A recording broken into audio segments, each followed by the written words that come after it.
So the fourth decision, when it comes to moving toward financial freedom, healthy stewardship, is spending wisely.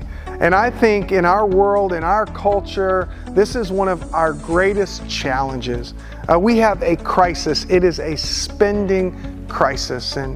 And so you go to a store, and it's very, very common where you're bombarded with one advertisement after another that you need this. And oftentimes we buy things we don't need with money we don't have to impress people we don't even really like that much. And we get caught in this vicious cycle, and before you know it, that debt has enslaved us, and we have financial pressure and financial stress and financial fear. And all I'm saying over your life is that there is a better way.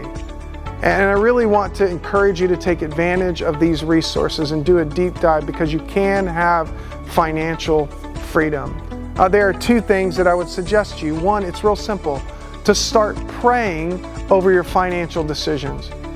If our finances are not ours but are God's, then making financial decisions are actually a spiritual decision.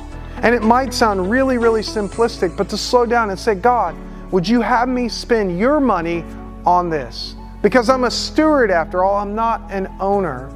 And then second is get on a budget. And we think budget is such a scary word, but all a budget is a particular way on paper to help your finances move forward on purpose. A budget is simply like a map, and whenever you're lost financially, it's often because you do not have a map.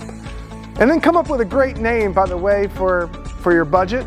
The name of our budget is Mr. Budget in my house, and I have a young daughter, and she'll ask me, she'll say, can we do this or can we do that? And my general response is, let me consult Mr. Budget. And I'll come back to her often and I'll say, I've talked to Mr. Budget, and Mr. Budget says, not this month, it's not in the cards. Mr. Budget said no to that decision. And I can remember my daughter saying that to her, and she got real quiet. She's sitting in the corner, and I said, are you okay? What's going on? And she said, well, Dad, I know we're not supposed to hate, but I hate Mr. Budget.